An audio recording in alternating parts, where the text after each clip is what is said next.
Un caloroso benvenuto dal telegiornale del quotidiano di informazione La Nazione Siciliana Notizie.Sicilia. Le notizie dalla parte delle siciliane e dei siciliani.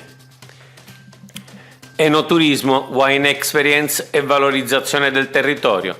Assovini Sicilia presenta un sondaggio tra i suoi associati. Risulta vincente il binomio turismo e vino. Oltre la metà degli associati punta sull'enoturismo. Wine trekking, yoga, concerti e picnic tra i filari, corsi di cucina, vendemmia notturna. Secondo il sondaggio, nel 98% delle cantine degli associati ci sono spazi per la degustazione, il 50% ha un'attività di ristorazione all'interno della struttura, mentre i soci di Assovini Sicilia con ricettività alberghiera rappresentano il 33%. Assovini Sicilia è un'associazione che riunisce 90 aziende vitivinicole siciliane di piccole, medie o grandi dimensioni che condividono principalmente tre elementi: il controllo totale della filiera dal vigneto alla bottiglia, la produzione di vino di qualità imbottigliato, la visione internazionale del mercato. Consapevoli della crescita dell'enoturismo siciliano, i soci di Assovini Sicilia hanno scommesso sul binomio turismo e vino e contribuiscono con successo a trainare il brand Sicilia, valorizzando il legame con il territorio. Musumeci incontra studenti impegnati nello studio del siciliano. Il presidente della regione Nello Musumeci ha incontrato a Palazzo Orleans una delegazione di studenti palermitani che gli hanno presentato il loro progetto sull'identità siciliana realizzato nel corso dell'anno scolastico 2020-2021.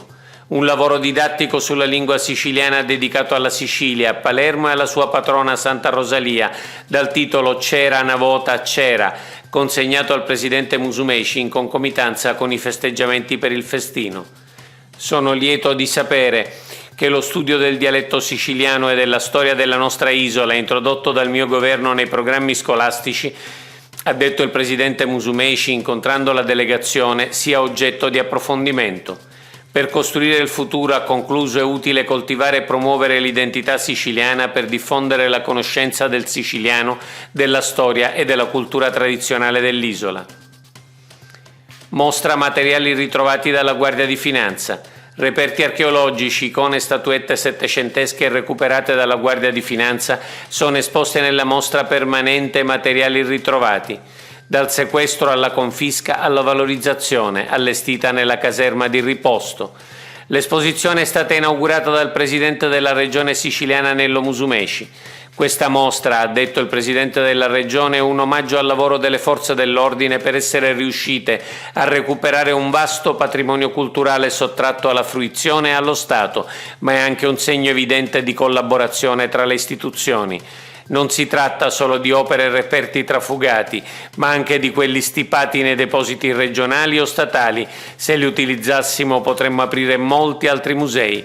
Per questo, con la Carta di Catania che abbiamo sottoscritto 2 anni fa, abbiamo elaborato un progetto per affidare provvisoriamente ai privati questi beni e farli fruire e ammirare anche nelle strutture ricettive. Il patrimonio culturale è un motore di crescita della nostra isola. I beni dati in concessione dalla Soprintendenza Etnea ai finanzieri fanno parte di un sequestro operato diversi anni or sono in 2 distinte operazioni. Dapprima sequestrati e poi definitivamente confiscati, sono rimasti fino ad oggi confinati nei depositi. Adesso vengono restituiti alla collettività. L'opinione: la Galla sindaco o prigioniero dei partiti? Non vorremmo essere nei panni di Roberto Lagalla, neosindaco di Palermo, costretto a rinviare ancora una volta la formazione della sua giunta per colpa di scontri politici che in verità hanno l'unico obiettivo di ingabbiarlo. Addirittura durante la trattativa sugli assessori, uno dei partiti più grandi, già accontentato in tutte le pretese, Forza Italia, tanto per non fare nomi, pare sostenga le richieste di un esponente di una lista che non è arrivata al quorum. Voci incontrollate alle quali non vogliamo credere sostengono che potrebbe esservi dietro un accordo del tipo: io ti faccio dare un assessore e poi tu alle regionali ti candidi con me. In questi mesi, dalla proposta di candidatura ad oggi, abbiamo molto apprezzato Roberto Lagalla, la sua straordinaria capacità di sopportazione di fronte al vergognoso tentativo della sinistra di accreditarne un'immagine che in nessun modo poteva essere la sua, e poi la capacità di essere rappresentante di tutta la città, dal Pride al carro di Santa Rosalia. Siamo certi che saprà essere un grande sindaco per Palermo, ma per esserlo dovrà impedire alla vecchia politica di farlo prigioniero. Vorremmo dargli un consiglio che riteniamo prezioso: eviti di circondarsi di personaggi che rappresentano il vecchio, non accetti fin da subito alcuna pressione o ricatto, impedisca rappresentanza a chi dall'opposizione ha sempre trescato con la vecchia amministrazione. Presenti la sua giunta e crei stupore, che tutti comprendano il suo rispetto per i partiti, ma che capiscano allo stesso modo che non si farà imbrigliare dai ricatti di chi tra questi rappresenta il vecchio. Nella sua giunta trovino posto giovani e donne e soprattutto anche esponenti della società civile per i quali la politica sia servizio e solidarietà e non carriera. E ricordi sempre ad ogni interlocutore che le liste sono state tutte molto importanti, ma con il voto disgiunto ogni elettore ha prima di tutto scelto il sindaco che vuole governi la splendida città di Palermo. Oggi è tutto per l'informazione della Nazione Siciliana Notizie.Sicilia e appuntamento alla prossima edizione.